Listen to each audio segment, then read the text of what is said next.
Since everyone has already seen Somepony to watch over me, and it really pissed me off, we'll get right into the song analysis.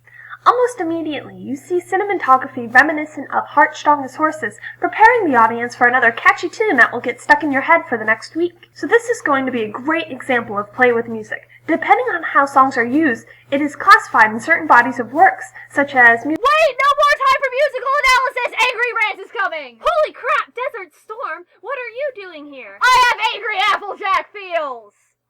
Well, I wasn't going to say anything about it, but since you're here, welcome to TFFFOOP. That's two fine fillies freak out over ponies. I'm Summer Melody. And I'm Desert Storm. So, what pissed you off? Everything Applejack did was wrong. Everything Applejack did, involving all of the overprotective sister stuff, was physically painful to watch. That hurt me on a deep personal level of, you don't hover over people like that, and it's so stressful, and especially since, like, Apple Bloom has lived her life on the farm. Exactly. Like, they all have lived their life on the farm. There was no reason for her to all of a sudden be afraid of rakes and falling apples. That is just the daily hazard. Yeah, no, the amount of over the top that it was really ridiculous. But I did find the helmets funny. Like, okay, the helmets. So there are moments of not suck. The helmets were really funny, and the helmet on top of the helmet was. The helmet on top of the helmet, I actually had a pretty loud chortle, and which was embarrassing because I watched it at like midnight, and everyone's like, "What?" And it's like, "Sorry, helmet on top of helmet. That's how I feel sometimes." Yeah. No, well, like, it was funny, but it was also in a kind of, like, this is a metaphor for my suffering. Yes, no, it was. And then at the very end, there was nothing came of it. Like, no, that was, well, I think one of the most painful parts of the episode was sitting there watching. Know that this, like, there is potential for this to end in a way where the end message is actually something useful. In the way, you're sitting there going, there is a way, but I know you're not going to do it. I know you're not going to do it because it's a fucking kid show. I know, God. Oh my God. And so so that was just really, really stressful. It was teaching kids that it's okay to disobey your parents because everything will be okay at the end. No, because if you disobey your parents, you get beat down. You get the smack down, and overprotective parents never learn the lesson. No. Overprotective parents do not watch this show. They will not see the lesson. They do not understand the damage they are doing. Overprotective parents don't learn. That is my problem, is that you're teaching kids that it's okay because your parents are just doing it out of love, and it will be, no, it's harmful. Really and it's okay to have to have a message. It's like, sometimes you have to do things by yourself. Like, I was actually expecting the episode to be more, like, they weren't even going to focus on, like, when it first started, they weren't going to focus on Applejack at all. Mm-hmm. And it was going to be Apple Bloom being like, yeah, I can do the thing, and I'm going to struggle, like, maybe the other fillies are going to help her instead. Yeah, or they mess up, and they're like, oh, we need to own up to their... Yeah. Like, but you see that a lot in shows. Yeah. And like... Sound a little weird, but I was actually kind of confused about the Chimera being so blatantly... Because usually when you have... I felt it kept waffling, though. Yeah, it was waffling. It was that, which is why at the end of the day I was confused and it just kind of got beat. It seemed like they're, like, I was expecting, again, I kept expecting things to happen and they didn't. I was expecting Apple Bloom to, like, fucking friendship speech. I would have loved a Sailor Moon friendship speech with the Chimera.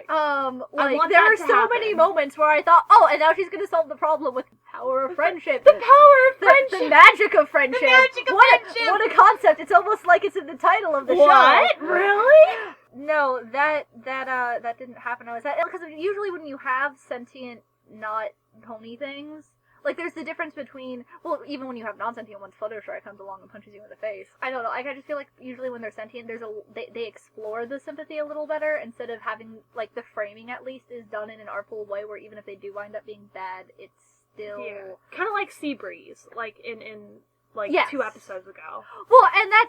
Those are, like, fully, they don't, like, I felt like they were treating it as a monster even though it was sentient, which they don't usually do, if that makes sense. Yeah. like, this is just a generic monster who's completely sentient and you can talk to them, and it's like, that doesn't normally happen. That's the Chimera. I wanted more of the Chimera. I want the Chimera to have its own, like, sitcom with the tiger head and the ram and the snake just bitching at each other. Like, can you imagine, like, a 2.5 Men episode with just the Chimera? How great would that be? And I do have to appreciate the list of things that Applejack was like, yeah, do you have all of these things to go, did she take all of these things? She's like, how the crap are and these then going it was to go important, together? and then it was important, and I'm just like, oh, no, and that's, Applejack redeemed herself. She fought it based on wits and not on brute strength. Like, Well, Applejack I don't know is if the that really like, redeems her No, actions. it doesn't redeem her actions, but it redeems her a little bit of the... It was a cool thing Yeah. that happened in the episode. It was a cool thing that It was a happened cool in the thing that episode. happened in the episode. No, I really wish at the very least that Apple Bloom would have been able to. I mean, they had the moment of like Apple being like, the pies are fine, but I wish she had been able to like express it. Well, I wish she had been able to deliver them by herself, but they made the situation so ridiculous that she couldn't. Mm-hmm.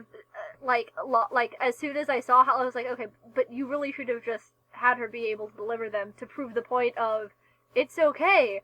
I'm a big girl now. I can do the thing. I'm capable. Can we also talk about how Sweetie Belle got into bed like Rarity did in the Yes, sleepover? that was I caught that and adorable. I laughed. I legit laughed because then Scootaloo has to come in the way she does everything with sass. I love that line. That line. Oh my was god, beautiful. that needs to be memed and gifted and carved in Yes. stone. That was beautiful. That was fantastic. I No. really like the Cutie Mark Crusaders. Like, yes, because they were all wonderful in the episode. Yeah, because in the beginning they actually acted like this was important, and that's like the first time I stayed home alone, I freaked out because I'm like, oh my god, if I mess anything up, I will be in so much trouble. So I sat in my room and I read. No, I don't even have an actual reason to be this angry at this episode because I was an only child and my parents didn't do the smothering thing. At the beginning of the episode, Big Mac was like, Applejack, you should stop now. I really wish, but by the end, no one reprimands her for it or calls her out on it. like, I also like the Cajun ponies. The Cajun ponies. I don't know what I was expecting on the other side of a fire song. But I was expecting Prince Pumpernickel and him running around trying to find Princess Buttercup in pony forms. That's what I was expecting. There was also a scene that looked very reminiscent of Brother Bear. Kenai is running around with the baby bear in his mouth, and he's dodging all the smoke and the flames because the hunter yeah, I know is what you're behind talking him. about, yeah. Yeah, I like the Jungle Book reference, though. That was beautiful. Another thing I don't like is that we seem to have ignored the fact, like, we've ignored everything that Apple Bloom did. Like, she did all the chores by herself. She did all of them, and we don't even talk about that. She only gets acknowledged for taking the cart halfway. Yeah. Like that, and even then it's like, only she a little did bit. everything, and it was really Applejack's fault that she fucked up. No, she literally startled her when she was just being like, yeah, I'm home alone, and like, I can dance like, on the table. Oh no, there's a person, and like, that I've lived that life, I've experienced this. Dude, the first thing I do when my parents leave the home is I'm like, which Broadway musical am I'm going to reenact today? And I built it from the top of the stairs. The second she was like, I can listen to whatever music I want, I was like, Yeah! yeah! That's exactly what I do. Yeah, no, music, the entire house, and cutting wigs in the kitchen, but, that was only once.